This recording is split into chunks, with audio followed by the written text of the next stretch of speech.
Good evening. My name's Andy. It's Catherine sitting on the front row here. We're part of Abort 67, and we're very honoured this evening to have Stephanie Gray come back. Stephanie was here about just over 2 years ago, and because of the demand to have her and the request to have her back, she has returned. She's very obedient. She's the Executive Director of the Canadian Centre for Bioethical Reform, which is an affiliate group of ours. We have groups around the world. Stephanie speaks across America, Canada, and she's got a busy schedule.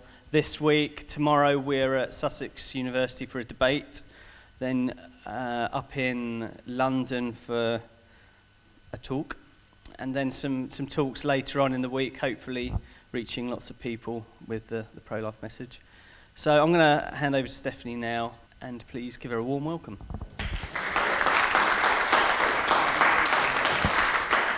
Well, thank you very much. It's wonderful to be here and to be back in England. I wanted to begin by referencing a film perhaps we've all seen, or at least the books we've read, and of course that's Lord of the Rings. And in Lord of the Rings, the young hobbit Frodo is tasked with the great responsibility of having to take the Ring of Evil to a volcano where it will be destroyed forever. But in order for him to get from where he is to this volcano, he has to go through a very perilous journey. He has to risk much, he has to sacrifice much. And after an encounter that he and his friends had of great danger and great opposition, it was followed by a moment of calm and quiet. And it was in that moment where Frodo opened his heart to a wizard by the name of Gandalf. And he says to Gandalf, "I wish the ring had never come to me. I wish none of this had ever happened." And Gandalf replies, "So do all who live to see such times. But that is not for them to decide. All we have to decide is what to do with the time that is given to us. All we have to decide is what to do with the time that is given to us." And in some sense, we could echo Frodo's sentiment when it comes to us being gathered here tonight. We could say, we wish we were not here, because the reason that we have gathered here is that innocent human beings are being killed, and we wish that were not so. But that is the reality. And so the only question we can ask ourselves is, what are we going to do about it? What are we going to do with the time that is given to us? What are we going to do about the almost 200,000 children that are slaughtered every year here in the UK?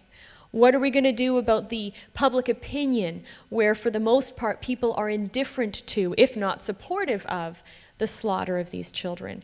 What are we going to do about the politicians who aren't changing the laws to protect these children? Well, this evening, what I'm going to do is present to you a strategy that I believe will address the problem of abortion's frequency and the public embracing abortion and the politicians enabling abortion. I'm going to be presenting to you the philosophy and the projects of the family of CBR, the Center for Bioethical Reform, which is a worldwide organization besides our American parent, which originated in the United States in 1990, and then our Canadian affiliate, which began in 2001. And then our UK affiliate. We also have affiliates in Sweden, Slovakia, Finland, Russia. We're opening an office right now in South Africa. In many other places throughout the world, we are encountering pro-lifers who want to take on our philosophy and projects because they're seeing that they work, because they're seeing that lives are changed and minds are changed rather, and lives are saved. So it's my hope that as much as we are going to look at how bad the situation is tonight, that you will leave here optimistic, that you will leave here hope-filled, that as bad as this situation is, we really can turn it around, and we really can transform our culture. But to do that, we need a plan, we need a strategy, and so that's what I want to share with you this evening. I'm going to begin by briefly analyzing how the pro-life movement has responded to the crisis of abortion, not only in the UK, but broadly speaking throughout the world.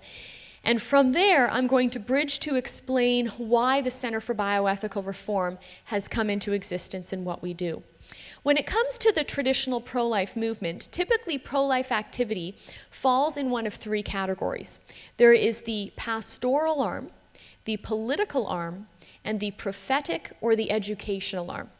And I would argue that, as we know from the scriptures, just as a body has different parts, each necessary for the greater working of the whole, so too does the pro-life movement need different parts, which work in different areas in order to ensure the whole movement is positively affected and achieves its goal.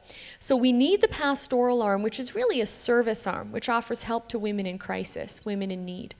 Then we need that political arm, which strives to influence politicians and change the law, because the law should reflect what's true, what's just, and what's good. And finally, we need that prophetic, that educational arm which proclaims the truth, educates society, reaches individuals one-on-one as well as on a large scale. Having said that, if you look at the pro-life movement's work in each of these arms, what I've identified as I have studied those arms is that there are some weaknesses, and we need to identify those weaknesses so that we can work on improvement in order to get to the day where abortion is unthinkable. If you look at the pastoral arm, many women in crisis pregnancy tragically do not use the services of our pregnancy help centers. Do some women? Absolutely. But large numbers of women every year here in the UK, almost 200,000 of them, don't come to pregnancy help centers. They go to abortion clinics. Why is that the case? Well, what I would argue is that it makes sense for women in crisis to be drawn in by the appeal of the abortion clinic because they're in that moment filled with fear. And in fear, we tend to make decisions that we think will get us out of this moment of crisis as quickly as possible. We're also in a culture where people are very short-term focused, and they think about the here and the now and not the long-term effects. So that girl, let's say, in the unplanned pregnancy, is thinking about having to tell her parents of her pregnancy and fearing that they're going to kick her out of their house. She's fearing telling her boyfriend, who then may abandon her. She's fearing having to quit school or maybe change her career plans. And all of these weigh very heavy in her mind and on her heart. And in that moment of fear and crisis, the abortion clinic offers her a very compelling message. We'll get you out of your situation over the lunch hour, and no one will find out about it. In fact, we'll likely even pay for it, because over 90% of abortions here in the UK are paid for. So that's a very appealing message. Now, a pregnancy help center, a pro-life center offering services to women, as compassionate as it is, offers a message that in the short term is more difficult to swallow. We'll help you through your problems. If your boyfriend abandons you, we'll support you. If your parents kick you out, we'll find you a place to live. If you don't have money and resources, we'll provide those needs for you. And in that moment of crisis, if you had to choose between what you perceive to be getting out of all those situations versus having someone walk you through and hold your hand in those moments, what would you choose? And of course, a lot of women choose the abortion because they think it's the out. They're not thinking about the long-term implications. So the solution to that analysis, you could say, is that while we need to offer help to women, unless women are more horrified of an abortion than they are currently terrified of that unplanned pregnancy, they are going to go to the abortion clinic almost every time to get them out of that situation. Now, the second arm of the pro-life movement is that political arm. Now, the number one goal of any politician is what? To keep his seat. That's right, to get elected and to get re-elected, which means a politician's willingness to be outspoken on a very controversial issue like abortion is entirely dependent on what his voters think. And with the widespread acceptance of abortion that we have in society today, it's inevitable that politicians aren't likely to be publicly proclaiming to be pro-life and certainly aren't likely to be putting forth pro-life legislation.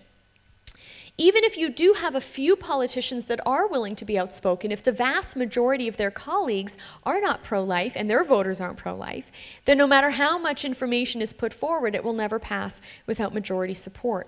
So the conclusion we can draw from that analysis is, again, it's important that we have a political arm, but in order to change public policy, we first need to change public opinion. And so that brings me to the third arm of the pro-life movement, the prophetic arm, the educational arm. I would argue that the success of the pastoral and the success of the political hinge on the success of the prophetic.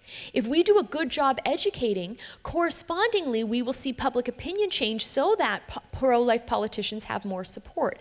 If we educate the society we live in better than we currently are, then women in unplanned pregnancies will have a heart change, will have a mind change, which will result in a behavior change, so that in that moment of crisis, they come to our help centers in large numbers instead of going to abortion clinics.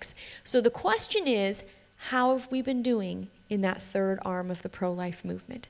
How have we been educating people? Many of the educational pro-life initiatives require people to go out of their way to receive the message, such as this evening. And of course, events like this serve a great purpose of equipping our pro-lifers. But if this is all we do, or the majority of what we do, then we will not be reaching society at large. And tragically, most of our educational efforts have required people to go out of their way to receive the message, and the people who come are pro-life. And so on a few occasions, the pro-life movement does instead take its message to society, recognizing it needs to meet people in the public square. One way the pro-life movement has done this pretty much throughout the world, certainly here in the UK and in North America, is through a campaign called Life Chain, where people hold signs which say abortion kills children or abortion hurts women. Those are true messages. And the great idea behind Life Chain is that it involves meeting and engaging society. The weakness within the approach is that it involves a text-based message to a visual culture. It also involves a message which communicates conclusions, but provides no evidence for how we got to those conclusions. So in the very relativistic, subjective-minded culture that we live in, people can drive past or walk past, see the message and say, well, that's just your opinion. And we haven't given them reasons why our opinion is actually truth, and they should agree with that message. So what we need to do is show people, provide the evidence for how the preborn are children and how abortion kills them. We need to provide the evidence for how abortion hurts women, so that it is difficult for people to pass by and simply dismiss the message that we're giving. So all of that really sets the stage for why the Center for Bioethical Reform came into existence. We were established with the idea that in order to achieve societal change on abortion, we would do well to study social movements in history that have preceded our own movement. Because even though the widespread injustice of abortion is new, attacks on human life are not new. In every period of history, there always seems to be a weak and vulnerable group that is attacked, that is considered inferior, that is dehumanized by a large, louder, more influential group. And in each period of history where injustice occurred, there were people who rose up against the injustice and sought to put an end to it. So what our organization has done is we have studied social reform movements in history and evaluated how they achieved societal reform. And we've come to the conclusion that any of these movements that were effective had three characteristics in common. The first is that they exposed the injustice with shocking imagery. They exposed the injustice with shocking imagery. Secondly, they confronted the culture. After confronting the culture, they were willing to accept the persecution which inevitably followed from doing those first two things. And so the projects that I will be telling you about later this evening really follow in the footsteps of social reformers who have applied those steps to their campaigns, and it's those steps that we apply to our campaign. Our experience has been that if we do these things, then we start to really educate society. We begin to engage the fence sitters, the people who identify themselves as pro-choice, who think abortion is sometimes okay, or even if they're personally against it, they support it for other people. So by applying these approaches, what we see is that we're finally finally engaging these very individuals, we're changing their minds. And as a result of doing that successfully, there's going to be a ripple effect in these other arms of the movement. So what I'd like to do now is illustrate the various movements that have made use of images in order to impact society's thinking. And the first one is a movement that originates here in the United Kingdom, the abolitionist movement, led by, many credit, William Wilberforce. And certainly William Wilberforce did much to bring an end to the slave trade. But I would argue that he wouldn't have been nearly as successful, if at all, if it weren't for people like Thomas Clarkson, the man I've got pictured here, at least as he was played by the actor who played the role of Thomas Clarkson in the film Amazing Grace. How many of us have seen Amazing Grace? Excellent. So in this film, of course, we see the work of Wilberforce and Clarkson to communicate to society the injustice of the slave trade in order to bring the slave trade to an end.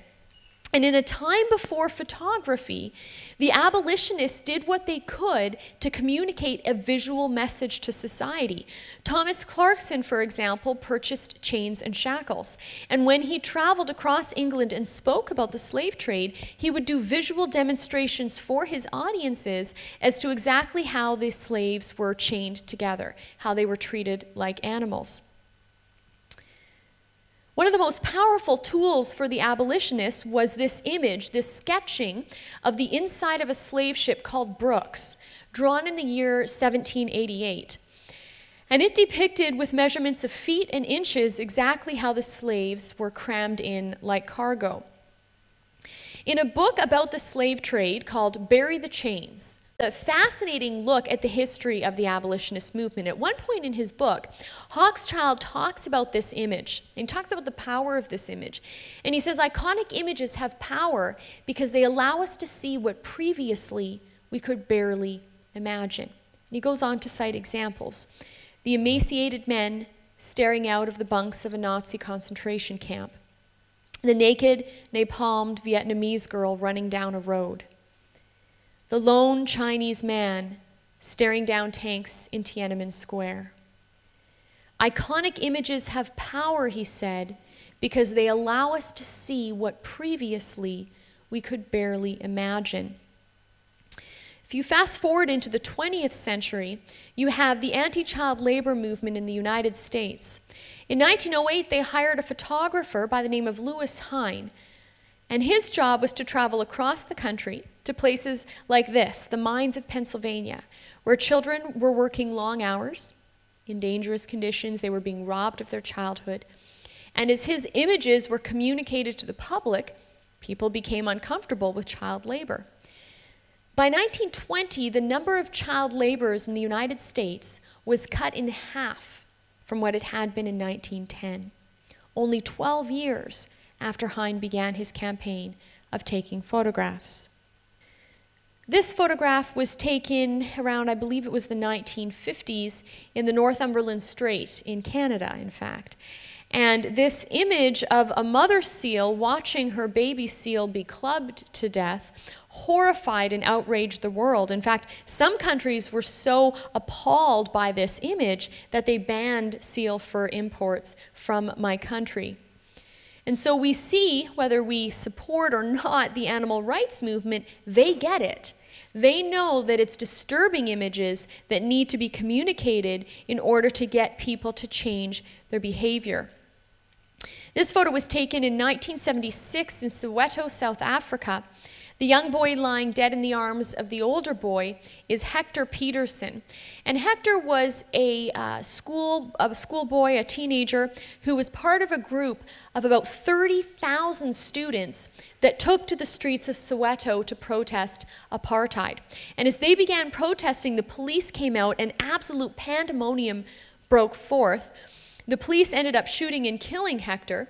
And there happened to be a photojournalist in his vehicle in the area where all of this chaos was ensuing. So he grabbed his camera, jumped out of his car, and he began snapping photographs.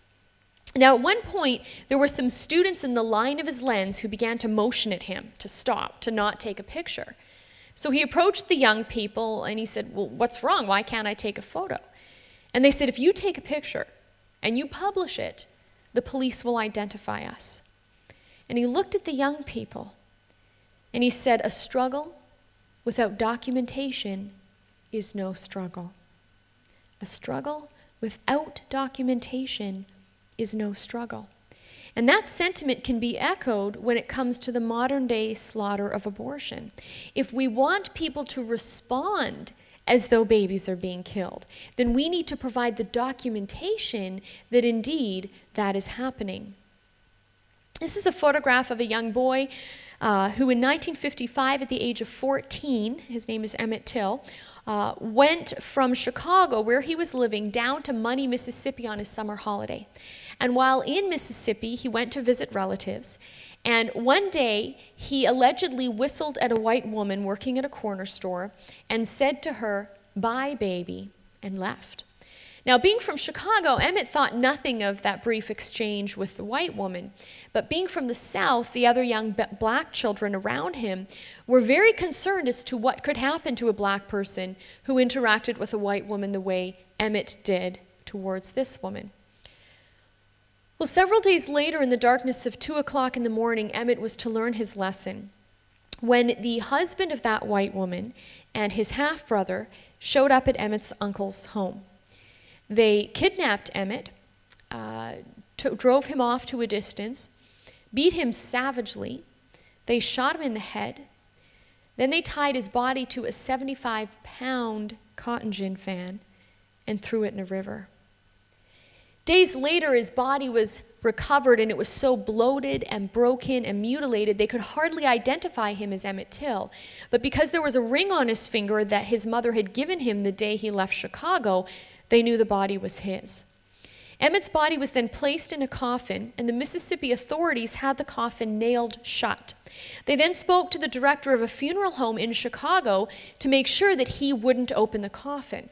Now, Emmett's mother, upon the arrival of her son's body at the funeral home, she went to the home to see her son's body one last time. A.A. Rayner, that man in charge, refused to open the coffin as he had promised the authorities. But Emmett's mother was a very determined woman. And she essentially said, "If you don't open this coffin, I will." And he eventually changed his mind, and she began to look at Emmett's naked, mutilated body, staring at his feet, slowly moving her gaze upwards towards his face. When she got to his face, she saw that his tongue had been choked out. His nose was smashed in, she said, as though a meat chopper had been taken to it. One of his eyeballs was lying on his cheek, and she could see the bullet hole in his head. Upon seeing the mutilated body of her son, Emmett's mother demanded that there be an open casket funeral because, she said, "I want the world to see what they did to my boy." Emmett's mother had an open casket funeral where 50,000 people lined in the streets of Chicago to enter the church and view his body. Parents brought their children. Black and white media wrote about what happened. Black media, through Jet magazine, actually published a photograph of Emmett's face. There's a researcher in the United States today by the name of Dr. Clenora Hudson Weems. She wrote her PhD thesis and then a book on this incident. And in these, she argues this was the catalyst for the civil rights movement. She says in her research of black and white people who lived during the time of segregation, they say it was this image and this story which motivated them to action.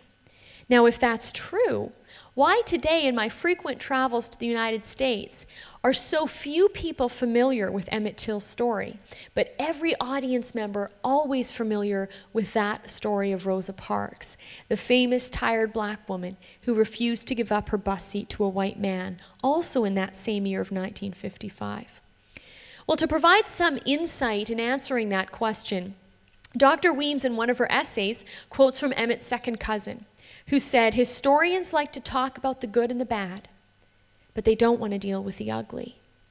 And the ugliness of racism is not a white man telling a black woman to give him her bus seat, as bad as that is, but rather it's the confident home invasion, kidnapping, and murder of a 14-year-old black youth and the exoneration by jury of the youth's apparent killers. While it was this image which really was the catalyst for the movement, it was many other images which followed of peaceful civil rights activists being mistreated, which also helped shift public opinion so that it favored desegregation instead of segregation. This is a photograph of a woman by the name of Jacqueline Sabarito in 1999. She was hit by a drunk driver as she was driving home from a party. Of the people in her car, 2 were killed instantly, 2 managed to escape, but Jacqueline, who was in the front seat, got pinned down as a fire broke out. This is what Jacqueline looks like today. And this image communicates a message much more powerfully than words do, and that is that some choices are wrong. That some choices we make that seem to only affect us, I'm going to drink, I'm going to drive, actually profoundly negatively affect other people as well. This is one of many graphic images used in the state of Montana where they had an alarmingly high rate of crystal meth use. And when they began to use these disturbing images to educate teenagers why they shouldn't try crystal meth even once, and that is sort of the slogan there you can see on the side, meth not even once. Once they began to use these images, the rate of crystal meth use in the state dropped alarmingly low compared to what it had been. So we see even in campaigns like this the power of images. In my own city of Calgary in Western Canada, in Alberta, our government has graphic images to convince us to wear seatbelts. Of course, campaigns to get people like you and me to sponsor children in third world countries inevitably involve showing us those children, because we are more likely to give up what we have, the wealth that we have, when we see how little those in other parts of the world have and just how much they need. Of course, a very timely and familiar image we've perhaps all seen from Time magazine of this beautiful young woman whose face was disfigured by order of the Taliban, who had her nose and ears cut off when she escaped from her in-laws because she feared their abuse was so bad that they would eventually kill her. She was caught, and this great disfigurement was inflicted upon her. And we can hear of Aisha's story as I very briefly described it, but it's not until we see what was done to her that we really begin to grasp just how horrific this act of injustice is. This is a photograph of a young boy by the name of Ali Abbas. In 2002, 2 U.S. missiles slammed into Ali's home in a village near Baghdad. And of his family, his mother, father, brother, and 13 family members were killed. Ali was one of the few survivors. As you can see from this photograph, both of his arms were badly mangled and had to be amputated. He had third-degree burns over 35% of his body. His uncle described him as dying and rotting before my eyes. Now, there happened to be a Reuters news photographer where Ali was being cared for, and he snapped this photograph, which was then distributed in parts of the world. And it was particularly here in Great Britain where people responded to this disturbing image. And donations started pouring in from your country. There was great pressure put on Prime Minister Tony Blair to do something, and he eventually did. Ali was flown to a modern hospital in Kuwait, and it was there that he received painkillers for the first time in 18 days. This is what Ali looks like today, living in London as a guest of Your Limbless Association. And so we see the power of an image to get individuals and a whole country to respond to the plight of the innocents around us. I could go on with more examples, but I think the point has been made historically that, and presently in other movements, that images are a necessary tool to convince people to act and to change their thoughts and to change their feelings. What I want to do now is show you some of the ways that we do that within the CBR family, and then talk about the fruits that we've seen. I think it's powerful to make our case for using images in abortion education by looking in history, but we also have to be able to make the case that when we try it with the abortion issue, that it actually works, that we're actually seeing changed minds. What I'm going to do right now is play for you a video clip from a National Geographic film which shows the child growing in utero. It uses very rare footage, embryoscopy and fetoscopy, which essentially is a video camera providing video footage of the preborn child. So not ultrasound, not other kind of imaging technology, but very powerful video technology. And the reason why I think this is very important is when I told you about Jacqueline Saborito's story, the woman who was hit by a drunk driver, before you saw her mangled face, you saw her beautiful face. Or when you saw Emmett Till's body in the coffin, before that you saw how beautiful he was, that young 14-year-old boy. And so there's nothing like the power of life contrasted with death.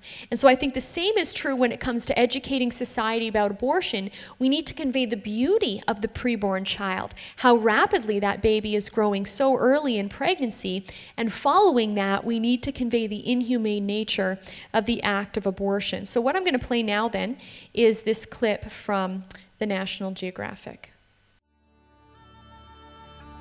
A touch to the mouth area causes the embryo to reflexively withdraw its head. The external ear is beginning to take shape. By 6 weeks, blood cell formation is underway in the liver, where lymphocytes are now present. This type of white blood cell is a key part of the developing immune system.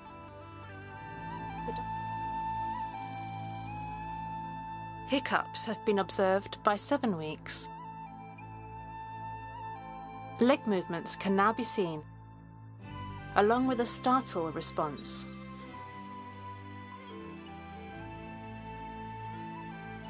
The 4-chambered heart is largely complete. On average, the heart now beats 167 times per minute.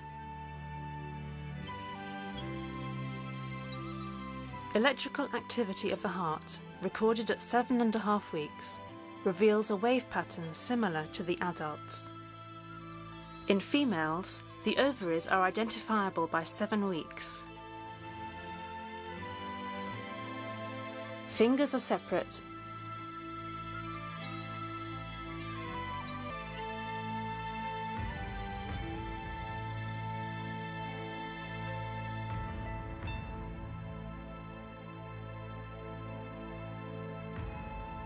And toes are joined only at the bases.